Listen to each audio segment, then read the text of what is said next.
Imagine walking into the next year as your most confident, magnetic self.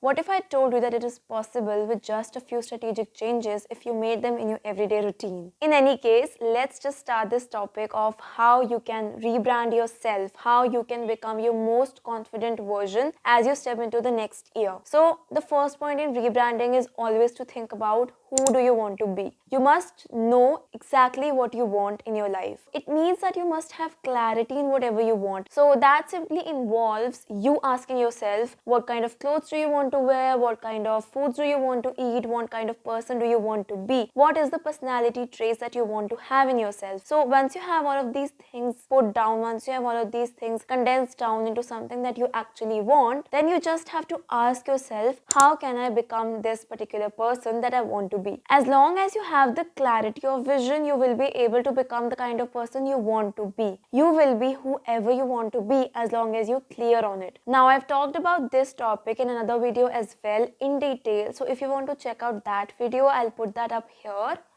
But right now, the next step is simply to reflect on the last year. So reflection is one of the most important things that we talk about if you want to actually grow in your life. And that involves you being aware. And once again, it is bringing it back to clarity only, because as long as you have clarity, you can go forward in your life. But if you don't have as much clarity as you want to, then you might want to change something in your life, and reflection is where this will help you. So simply what reflection does is that it makes you aware of everything that you want. So you might want to ask questions like, what is working for me, what is not working for me, how can I adjust my life? I'll put up a list of journal questions in the description box below, so please check it out. Once you are clear on that one, the only point left is to take the decision to go forward. Now, you need to think about your lifestyle as the kind of person you want to be. You have to think about yourself from their perspective. What would they do in a particular situation? And put those habits into action. If you want to become a doctor, then what do they do? If you want to become a lawyer, then what do they do? If you want to own a business, then what is their mindset like? These are the subtle changes that you have to make, but they will pay you off a lot later on. Because slowly and steadily, you will see that you're becoming that sort of person who you want to be. Now think about it. If you adopt their habits, if you adopt their way of mindset, if you adopt their views of the world, you are becoming that person, are you not? Let go of the limiting beliefs. If you do not let go of the limiting beliefs, they will always limit you, right? They are misbeliefs. So your views of the world sometimes become too tainted that you might not be able to take good decisions for yourself. But if you clean that window every once in a while, then you'll be able to see clearly what is actually happening. Now this is very common in situations when society molds your opinion about certain things. Your limiting beliefs can manifest in various ways in your life, like your own self-perception about yourself, or the way you are in relationships, or whatever you think you deserve, or whatever you think you deserve in a job. For example, if you always think that you are not good enough, then you won't be able to assert yourself, you won't be able to put yourself forward, you won't be able to ask for that promotion or for that level of respect that you always crave, right? So instead of going down into the spiral thinking that maybe something external is not working for you, reflection will force you to think about your limiting beliefs in such a way that it will attack the root cause of the problem. It will ask you that maybe instead of the external problems in you, there is some limiting belief inside of you that you think that you do not deserve something. So once you change that mindset,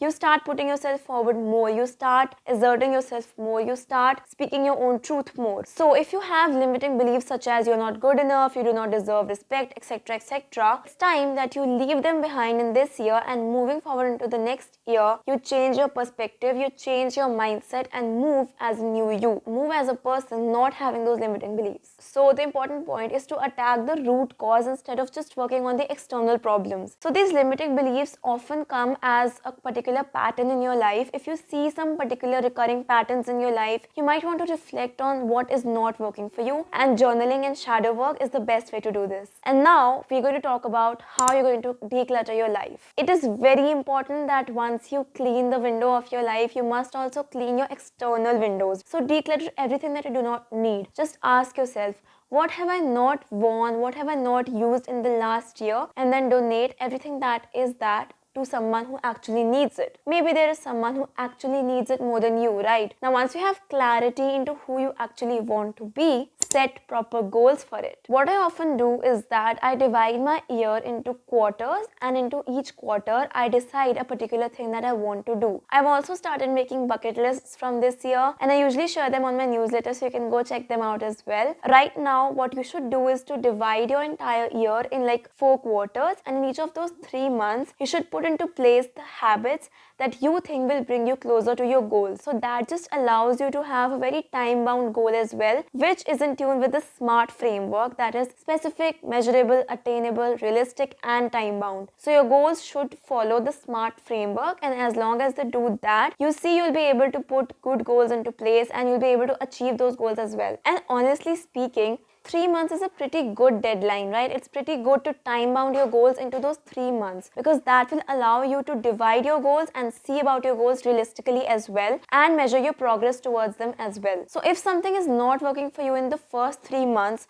you can change them in the next 3 months. Now that we've talked about setting goals, we're going to talk about how you can implement those good habits which will allow you to achieve your goals as well. Break your goals into smaller subparts. Now you've divided your goals into 3 months, right? But break them even further so that you can put those small goals into weekly habits and then daily habits as well. So just remember that you have to be 1% better every day. If you can do that, you can actually achieve a lot of your goals by the end of your year. Also, it requires a lot of courage to actually put your goals into action. So just remember that a winner never quits and a quitter never wins. So if you're somebody who is not courageous, who lets your fears come into existence whenever you start working towards your goals, remember this: fears will only put you down, and once you work with your fears, just do it scared. Whatever you want to do, just do it scared, and you'll see how you can grow immensely by doing just that. Now, once you've set your everyday habits, just follow them. Just remember that you have to be 1% better every day. Do not force too much on yourself. Do not make yourself overwhelmed. But just remember that you have to be 1% better every day. And as long as you do that, you'll see that you're winning in life. Okay, so this is it, everybody. This is my framework for actually rebranding yourself for the next year. Let me know what you think of this video. And if you want